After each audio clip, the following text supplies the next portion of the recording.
Good morning, students. Welcome back once again in the chapter of electricity. Students, in previous lecture we have discussed about Ohm's law, resistance and factors affecting resistance, जिसमें हमने electrical resistivity के बारे में discuss किया था. उस पर based कुछ न्यूमेरिकल्स भी आपने जो है प्रैक्टिस किया था. Today now we are going to discuss about the resistance of a system of resistors, यानी डिफरेंट रेजिस्टर्स को, मोर देन वन रेजिस्टर्स को हम किस तरह से अरेंज कर सकते हैं. What are the ways, what are the manners to arrange these different resistors of different और same resistance. So student, if we talk about resistance of a system of resistor, then we find that different resistance or more than one resistors can be joined by two ways. First one is by series combination and second one is by parallel combination. Student, today we will discuss about series combination and tomorrow we will discuss about parallel combination. तो resistors in series में हम कब मानते हैं या कब series combination कहलाता है students? The system of resistors in which resistors are connected end to end, that is called as resistors in series या सीरीज कॉम्बिनेशन. स्टूडेंट्स, यहाँ पर समझने वाली बात यह है कि जब हम रेजिस्टर्स को उसके एंड टू एंड, पहले रेजिस्टर का सेकेंड एंड दूसरे रेजिस्टर के फर्स्ट एंड एंड सिमिलरली इस तरह से जोड़ते जाते हैं, तो this combination will called as series combination. यहाँ पर आपको स्क्रीन में दिख रहा होगा there are three resistors R1, R2, R3. ठीक है, इनको किस मैनर में, सीरीज मैनर में कनेक्ट किया गया हुआ है. यहाँ पर आप देख सकते हैं students. Okay, end to end इनका कनेक्शन है. Okay, so this is called as resistors in series. Students, यहाँ पर आप अरेंजमेंट इसका देख सकते हैं. बैटरी के टर्मिनल से इनको कनेक्ट किया गया है, प्लग की जुड़ा हुआ है, अमीटर लगा हुआ है. स्टूडेंट्स, यहाँ पे कनेक्शन आप देख सकते हैं. बैटरी का पॉजिटिव टर्मिनल अमीटर के पॉजिटिव टर्मिनल और वोल्ट मीटर के पॉजिटिव टर्मिनल से जुड़ा है, लेकिन वोल्ट मीटर का नेगेटिव टर्मिनल अमीटर के पॉजिटिव टर्मिनल से जुड़ा हुआ है. तो इस तरह का कनेक्शन जब तक प्रॉपर नहीं होगा, सर्किट कंप्लीट नहीं होगी, उसके अंदर करंट फ्लो नहीं होगा. Student, one more thing, series combination में जितने भी रेजिस्टर्स कनेक्टेड होते हैं उन सभी रेजिस्टर्स के अंदर जो फ्लो होने वाला करंट होता है वो सेम होता है. यानी सीरीज कॉम्बिनेशन में जितने भी रेजिस्टर्स होते हैं उनका करंट तो सेम होता है, लेकिन उनका पोटेंशियल डिफरेंस क्या होता है, अलग होता है, डिफरेंट होता है. सपोज दैट यहाँ पे V1 कुछ अलग होगा, V2 कुछ अलग होगा, V3 कुछ अलग होगा. ठीक है, तो अलग अलग होते हैं, लेकिन करंट सेम होता है. किसकी बात चल रही? In series combination. In points को आप क्या करिए, याद रखिए. Students, now we are going to derive the expression for the equivalent resistance in series combination. Series combination के लिए हम यहाँ पर क्या करने जा रहे हैं, एक derive करने जा रहे हैं एक्सप्रेशन. Students, कहाँ से हम स्टार्ट करेंगे? आप देख रहे हैं कि let three resistors are connected in series combination. R1, R2, R3 तीन रेजिस्टर्स आपको दिख रहे हैं जो कैसे कनेक्ट है, सीरीज कॉम्बिनेशन में जुड़े. तो यहीं से स्टार्ट करते हैं. Students, let three resistors of resistance R1, R2, R3 are connected. Yes, students, are connected in series. आपने देखा पीछे कैसे कनेक्ट है, सीरीज में कनेक्ट है. स्टूडेंट्स, अब यहाँ पर आपको एक ध्यान देने वाली बात ये मिलेगी कि the total potential difference, the total potential difference, ध्यान दीजिए student, the total potential difference of circuit is equal to the potential difference of each resistor, potential difference of each resistors। इस तरह से आपको स्टूडेंट्स मिल जाएगा VS is equal to V1 plus V2 plus V3। Students आपने देखा था combination में तीन रजिस्टर लगे थे और तीनों का रेजिस्टेंस क्या है, यस अलग अलग था, हमने शो किया हुआ था V1 V2 and V3। Okay so यहाँ पर हम लिख सकते हैं V is equal to V1 plus V2 plus V3। क्यों? क्योंकि यहाँ पे हमने देखा था टोटल इस सर्किट का जो टोटल पोटेंशियल डिफरेंस होगा दो पॉइंट के बीच में वो इन V1 V2 V3 के सम के इक्वल होगा। स्टूडेंट्स समझ में आ रही बात? यस। तो यहाँ पे हम इसको क्या कर सकते हैं, इक्वेशन फर्स्ट रख सकते हैं। This is the equation first. Total के लिए हम सीरीज कॉम्बिनेशन में तो यहाँ S लिख देंगे। Okay now applying Ohm's law, applying Ohm's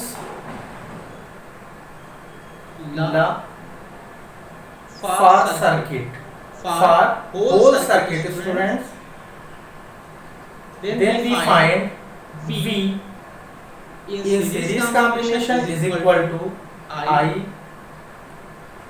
R S, S for series। I common होगा फर्स्ट रजिस्टर सेकंड और थर्ड के लिए। Okay students this one is equation second. On applying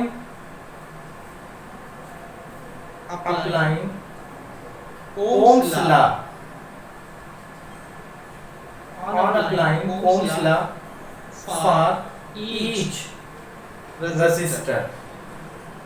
friends इस तरह से हम इस ओम लॉ को सभी रेजिस्टर के ऊपर क्या कर देंगे, अप्लाई करेंगे। Students then we find V1 is equal to I R1। This is the equation third. Similarly V2 is equal to I R2, V3 is equal to I R3।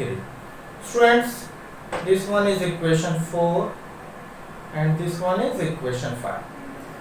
I मैंने बताया कि series combination में electric current सभी resistor के लिए क्या होते हैं, सेम होते हैं, इसलिए यहाँ पे I को ठीक है कॉमन रखा जाता है, सेम एज I से डिनोट किया जाता है। Now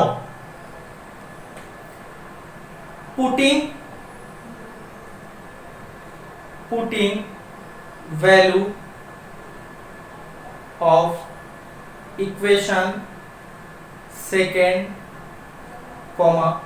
third, fourth, fifth in equation 1। Equation 1 में आप रखेंगे, इक्वेशन 1 क्या है, Vs is equal to V1 plus V2 plus V3। Okay so Vs की जगह पे हमको क्या मिल जाएगा student, IRS is equal to V1 की value IR1 plus IR2 plus IR3। Students यहाँ पर हम राइट हैंड साइड में I कॉमन निकाल लेंगे, IR1 plus IR2 plus only R3। Student यहाँ पर भी गलती से हो गया, sorry, only yes. So we will find IRS is equal to IR1 plus IR2 plus IR3। I से I स्टूडेंट्स कैंसिल हो जाएगा, then finally we find RS is equal to R1 plus R2 plus R3। This is the final expression of equivalent resistance in series combination। Students, we can conclude that the equivalent resistance of different resistors in series combination is equal to the sum of the resistances of individual resistors। Okay, so इस फार्मूले से हम क्या कर सकते हैं, series combination के बहुत सारे रेजिस्टेंसेस का इक्विवेलेंट रेजिस्टेंस इजीली क्या कर सकते हैं, फाइंड आउट कर सकते हैं। So and let us practice here a question. A battery 9 volt is connected in series with resistors of 0.2, 0.3, 0.4, 0.5, 12 ohm respectively. How much current would flow through the 12 ohm resistor? Student बहुत ही आसान है, सबसे पहले आपको इसका इक्विवेलेंट रेजिस्टेंस निकालना होगा। Okay, so we know that R1 is equal to 0.2 ohm, R2 is equal to 0.3 ohm, R3 is equal to 0.4 ohm, R4 is equal to 0.5 ohm, and R5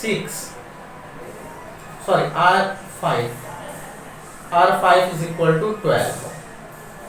So we can find out equivalent resistance। अभी हमने formula derive किया है, R1 plus R2 plus R3 plus R4 plus R5। यहाँ पर values put कर देंगे, 0.2, 0.3, 0.4, 0.5 and 12। Student आप आसानी से यहाँ पे ऐड कर सकते हैं, 5 4 9 3 12 और 12 और 2 14, 1.4 और 12 13.4। Okay, ohm, this is the equivalent resistance. अब हम जानते हैं V is equal to IR, formula होता है फ्रॉम ओम्स लॉ, और यहाँ पर आपसे क्या पूछ रहा है, current. I is equal to V upon R, V 9 और R कितना है, 13.4। ओके, इसको आप सॉल्व कर लेंगे, जो आंसर आएगा that will be the answer in ampere. Students किस में आएगा, एम्पियर में आएगा। अब ये देखिए, ये सीरीज कॉम्बिनेशन के लिए निकाला। हमने अभी बात किया था कि किसी भी सीरीज कॉम्बिनेशन में जितने भी रेजिस्टर्स होते हैं उनके अंदर जो फ्लो होने वाला करंट होता है वो सेम होता है। जो सर्किट के अंदर करंट फ्लो होगा, सेम वही करंट उन रेजिस्टर्स के अंदर फ्लो होगा। तो स्टूडेंट्स यहाँ पे जो आंसर आएगा that will be the current of the circuit, और यही करंट क्या होगा, ये सभी रेजिस्टर चाहे 0.2 ओम का हो या 12 ओम का हो, सबके अंदर सेम करंट फ्लो होगा। ओके, सो यहाँ पर पूछा क्या गया था, 12 ओम रेजिस्टर के अंदर कितना करंट फ्लो होगा, तो that will be the answer. Okay, इस तरह से स्टूडेंट बहुत ही आसान होता है, इस तरह का क्वेश्चन आप इजीली सॉल्व कर सकते हैं। Okay, now some questions for homework on the basis of series combination. यहाँ पे 4 क्वेश्चंस हैं स्टूडेंट्स। इन 4 क्वेश्चंस को आप क्या कर सकते हैं, बहुत ही इजी मैंने यहाँ पे इनको फ्रेम किया हुआ है ताकि आप आसानी से कर सकते हैं। लेकिन अगर आपको कोई डिफिकल्टी फेस होती है, you can contact me, okay, by the posting a comment on comment box. I will resolve your queries. Okay, आज इतना ही रखते हैं स्टूडेंट्स, बाकी नेक्स्ट लेक्चर में। Okay, thank you, have a nice day.